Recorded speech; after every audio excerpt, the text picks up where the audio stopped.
are the risks that farmers traditionally insure against, and what are the risks that they should be insuring against, that they should be more aware of when it comes to risk coverage? So, as Price Forbes, we specialize in a few areas, and if we specifically look at agriculture, there are a whole chain of risks. So we try and address the risk, we call it through field to floor. So you have risks from the orchard or from the farmland. We have various crop insurance products that we offer our clients. So specifically in the horticulture industry, we look at hail insurance and we cover wind insurance. A lot of fires in the Western Cape, we insure orchards and vineyards for fire damage. And a lot of the main risks, I would say, across more upcountry in the northern provinces, are more prone to hail damage, for instance, than the Western Cape, where we look at a lot of wind damage. Although the last couple of years we've had more hail days in the Western Cape than normal, so we tried to, and the demand for hail insurance has really outstripped the supply. So for horticulture, it would be hail and wind mostly, apples, pears, all citrus crops. If you look at your field crops, your wheat and maize, soya, sunflowers, again, we look at the two products which are mainly sold to those farmers, the wheat and, or let's call it broad acre farmers, would be multi-peril, where we cover drought risks, flood and disease risks. Those will all be insured under a multi-peril product. That's normally combined with a hail product as well. And a lot of the farmers try and cover their input costs initially with the multi-peril insurance, and then they top it up with a hail product on top of that. So once we've covered let's call it the crop side of it, we then have a second tier where we look at the supply chain.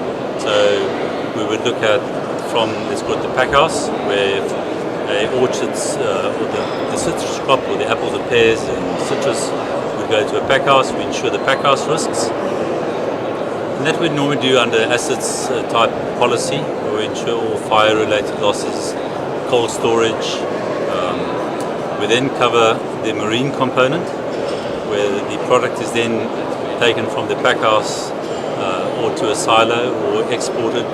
We do the marine leg from South Africa to overseas. Once we've covered the marine leg, you then have a credit risk. So we then insure all the debtors for the clients overseas.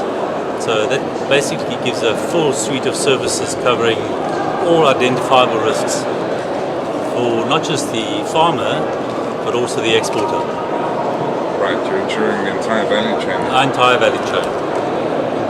When it comes to developing these products, what's the philosophy at Price Forbes?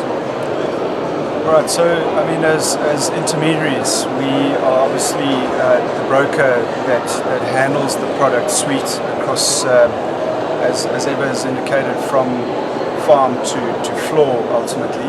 So we are an independent service provider, not strictly speaking a product developer, but as the insurance broker. A couple of things that Price Forbes prides itself on, that's our independence and primarily our service orientation towards, in the case of agri, the farmer, in the case of mining, the mining house, or the company that owns or is a shareholder, and beyond that into commercial SME type businesses. So our most important and I would say differentiating factors are technical expertise in-house to handle the product suites that are out there, both from the local insurance market and the international insurance market. Given that we have a London holding company, we're able to also expand that product suite and service offering into the continent, which is very important for us. So we try and employ people who have expertise. So people, if we're talking specifically agriculture, most of our employees are either ex-farmers or have farming background or have degrees in farming. or agriculture. So we can speak the farmer's language. All right? So that's important. So I mean, we might be two Engelsmannen, but at the same time, we are Afrikaans as well. Most of the people we employ are Afrikaans. So we try and address the farmer's needs. We always say there's no farm that's too far to service. So we go out of our way to provide a service level to the farmer. We represent the farmer, not necessarily the insurer. Although we're agents of insurers, our prime concern is the farmer, and we make sure that all the risks that he has are insurable, and we try and make sure that the farmer is able to stay on the farm should he have a catastrophe. How do you assess the individual farmer's risks? So it's I wouldn't say it's scientific, but I mean because we have knowledge of the various crop types in South Africa and probably the continent, we would have an in-depth knowledge to be able to consult and advise the farmer what levels of insurance he should buy. But you also deal with there'll be a personal relationship. Yeah, absolutely. So I think for us, what's happening and our support of the expo last year and seeing it grow this year is also coming through in the industry itself. So it's growing exponentially in the context of consolidations into larger agribusinesses. And we enjoy that consolidation process because, as Eva has indicated, we can give a full offering across the board that ends up even dealing with things like political risk, marine cover, and broad asset classes of insurance. And for us, that is where the technical expertise starts to come through, and then you start, as you said, to build a strong long-term relationship. And that's what we're in the business for. We're not here for a short time, we are here for a long time. As Greg alluded, we're seeing consolidations of farms in South Africa. So, as Omri van Zyl was saying, we currently look at about 27 farming units, corporate units in South Africa, and that's shrinking. There's a strong BE component in our value offering as well.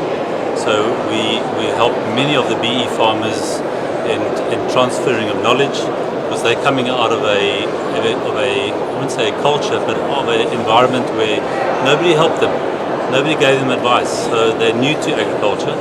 So what we're trying to do is educate them in the various insurance products that are available in the market. We don't try and sell insurance. We try and become I always say, the educated buyer. So we to become better farmers. Not just better farmers, but better buyers and better able to manage their risk, making sure that if they've been given a grant or being given a mandate to farm, that we help them manage their risk and stay on the farm, that they do not lose the risk or not lose the farm if they have a catastrophe.